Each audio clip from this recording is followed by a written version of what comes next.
क्योंकि शिव महापुराण की कथा कोई सुनाने वाला नहीं है। चंचुला देवी ने देवऋषि नारद जी से कहा था कि आप हमें शिव पुराण की कथा सुना दो, तो नारद जी कहते हैं इस पुराण को मैं नहीं सुना सकता।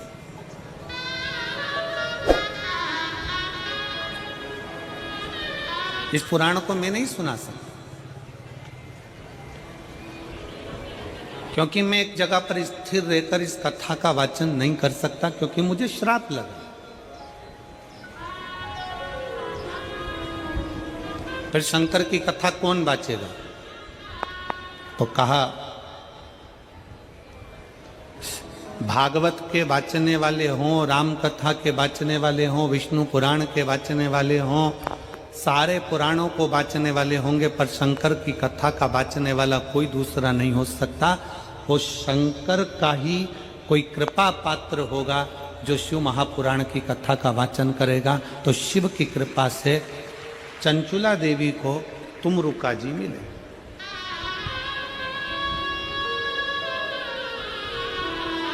कौन तुमरुका?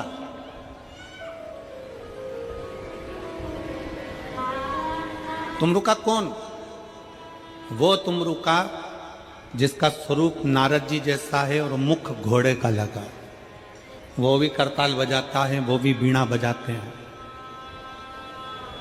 नारद जी एक जगह नहीं टिकते, वो चलते रहते हैं। और तुमरुका जी एक जगह पर रहकर भगवान शंकर की ऐसी भक्ति करते हैं कि मुख में अन्न का दाना नहीं लेते, केवल बेलपत्र के वृक्ष पर कोई जल गिरता है आसमान का, उस जल को मुख में धारण कर लेते हैं। अन्यथा तुमरुका जी भूखे रहकर शंकर की भक्ति में 24 घंटे डूबे रहते हैं।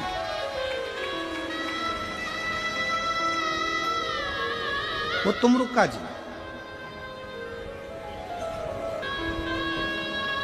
एक बार नारद जी के भांजे से तुमरुका जी की मुलाकात हो गई थी।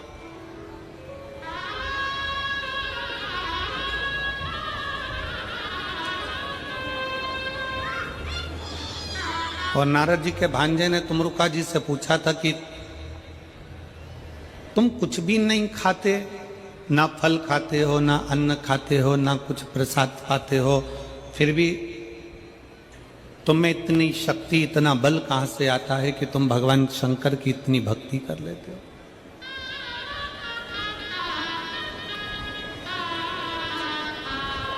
तुमरुका जी ने एक बात कही थी, मैं इस छत्तीसगढ़ की पवित्र भूमि से देश विदेश में बैठे हुए सभी शिव भक्तों को और आस्था चैनल पर सुन रहे सभी शिव भक्तों को और फेसबुक यूट्यूब के जुड़े हुए सभी शंकर के उपासकों को रायपुर की इस पवित्र भूमि से कहना चाहूँगा। तुमरुका जी ने नारद जी के भांजे से एक बात कही थी कि माया का काम है शंकर की भक्ति से दूर करना।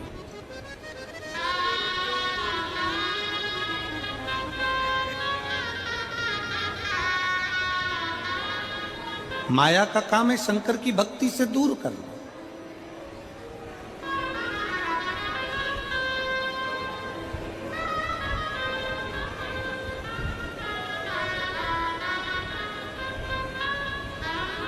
माया का काम है शंकर जी की भक्ति से तुमको दूर कर देना, तुम्हें धन दे देना, वैभव दे देना, सत्ता दे देना, प्रतिष्ठा दे देना, सम्मान दे देना, सब कुछ माया तुमको देगी और भगवान से तुमको दूर कर देगी।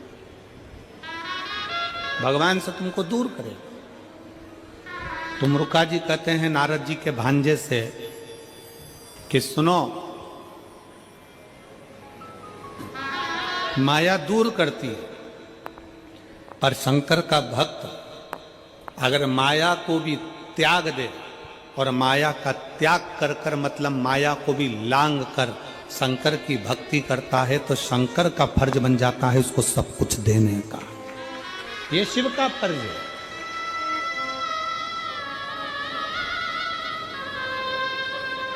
एक स्त्री से पूछो कि वो चतुर्थी के व्रत में भूखी प्यासी कैसे रह लेती है। एक स्त्री से पूछो कि वो हरतालिका तीज के व्रत में भूखी प्यासी कैसे रह लेती है। एक स्त्री से पूछो कि वो 16 सोमवार में, संकट सोमवार के व्रत में, 16 सोमवार के व्रत में भूखी प्यासी कैसे रह लेती है।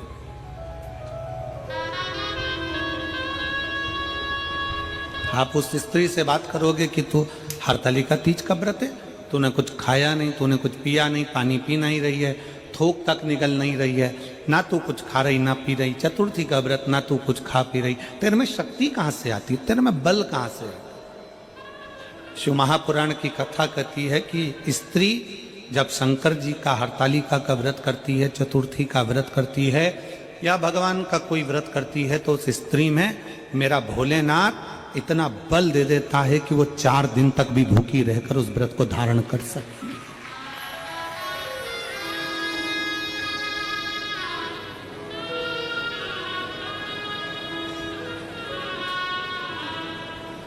आजकल एक फैशन चला है,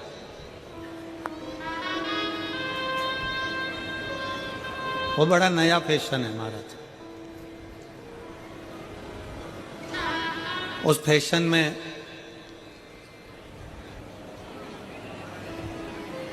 कई बेटे कई बेटियां नेत्र बंद कर कर बैठे हैं, माला पकड़ कर बैठे हैं, आंख में से आंसू झड़ रहे हैं और 3-4 कैमरे उनको कैच करने के लिए लगे।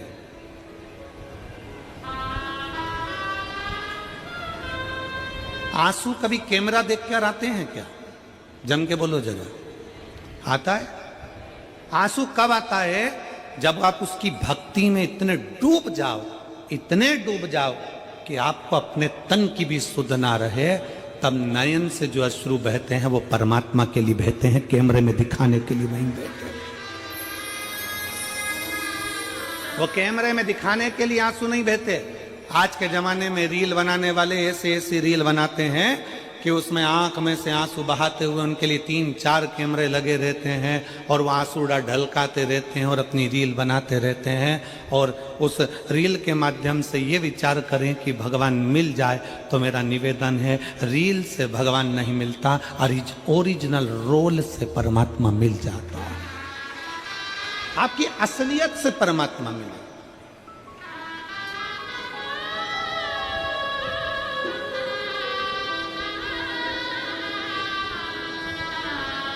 एक राजा अज का चरित्र आता, दशरथ जी के पिताजी।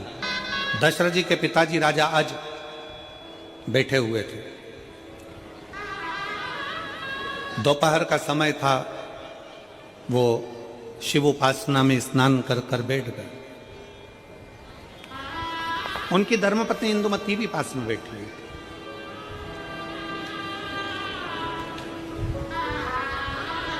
सूर्यवंश के पताका राजा अज जब शंकर भगवान की आराधना में लीन थे, शिव जी की आराधना में लीन थे, शंकर की भक्ति में लीन थे, उसी समय लंका का राजा रावण ने सूचना कर दी कि अपन को अवध में अयोध्या पर आक्रमण करना। पूरी अयोध्या को अपन को बना लेना है अपना।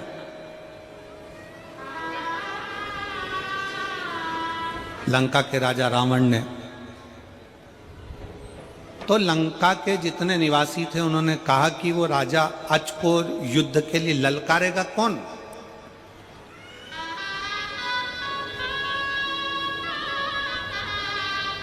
रावण ने कहा राजा अज को युद्ध के लिए मैं ललकारूंगा। चलो, जिस समय पर राजा रावण राजा अज के राज्य में गए और राजा अज शंकर भगवान की भक्ति में लगे हुए थे, उस समय पर लंका के राजा रावण ब्राह्मण का रूप रख लिया। मस्तक का मुकुट फेंका, गले में रुद्राक्ष तुलसी की माला धारण करी, त्रिपुंड लगाया, सुंदर रूप धारण कर कर लंकाधिपति रावण राजा अज जहां पूजन कर रहे थे, शंकर जी की आराधना कर रहे थे, वहीं पर पहुंच गए।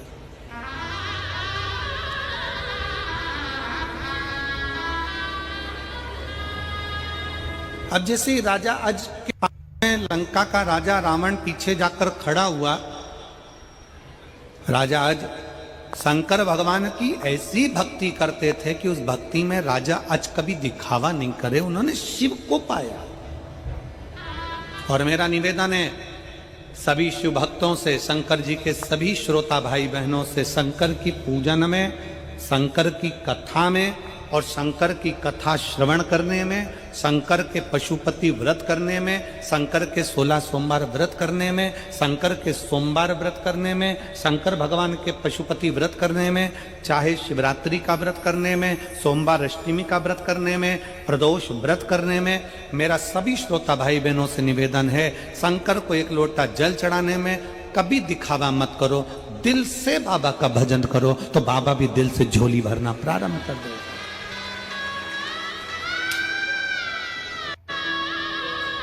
आप दिल से भजन करो ना, आप दिल से स्मरण करो।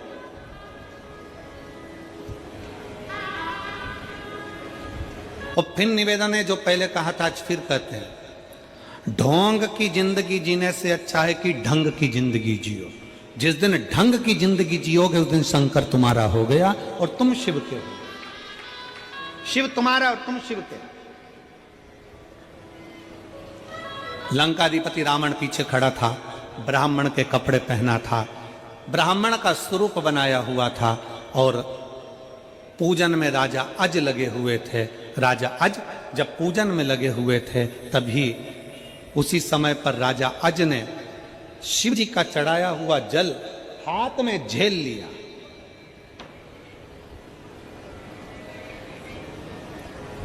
जो दुनिया के लोग शिव महापुराण पर उंगली उठाते हैं, जो दुनिया के लोग शंकर भगवान के चढ़े हुए जल पर उंगली उठाते हैं, उनको उस कथा का स्मरण करना चाहिए त्रेता की, उस कथा का स्मरण करना चाहिए सतयुग की, उस कथा का स्मरण करना चाहिए त्रेता की, कि राजा अज ने शंकर भगवान पर जल चढ़ाया। रावण पीछे खड़े होकर देख रहा है और चढ़ाया हुआ जल राजा अज ने अपनी अंजलि में झेल लिया, अपने हाथ में झेल लिया।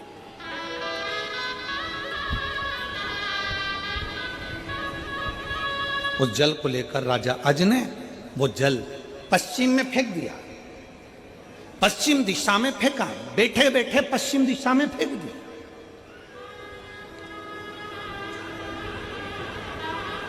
रावण देख रहा था। ये देखकर रावण तुरंत राजा अज के पास आया और अज के पास आकर कहा रावण ने कि तुम शंकर जी की पूजन कर रहे हो, शंकर जी पे चढ़ा हुआ जल तो अपने ऊपर प्रोक्षण किया जाता है, छीटा जाता है, आचमन किया जाता है, और तुमने वो जल पश्चिम में फेंक दिया। तुमने वो जल झेला और पश्चिम में फेंका। तुम्हारी बुद्धि मारी गई है, तुम्हें विवेक नहीं है, तुम्हें अकल नहीं है, तुम्हारा विवेक कहां चले गया। लंकापति रावण चिल्लाने लगा, राजा अज से पूछने लगा कि तुमने ये जल लेकर पश्चिम में क्यों फेंका। तब उसी समय पर राजा अज ने कहा, मैं शंकर जी को जब जल चढ़ा रहा था तब मैंने मंत्र का जब उच्चारण करा, उस उच्चारण में मुझे लगा कि कोई गाय पुकार रही है। सरयू जी से पश्चिम की ओर 4 कोस की दूरी पर एक शेर गाय को पकड़ने वाला था और मैंने शंकर जी का चढ़ा हुआ जल पश्चिम में उसी स्थान के लिए फेंक दिया। तो उससे हुआ क्या, उस जल से हुआ क्या। राजा अज ने कहा, वो शेर मर गया और गाय बच गई। शेर मर गया, गाय बच गई, ये हो सकता है क्या। शंकर पर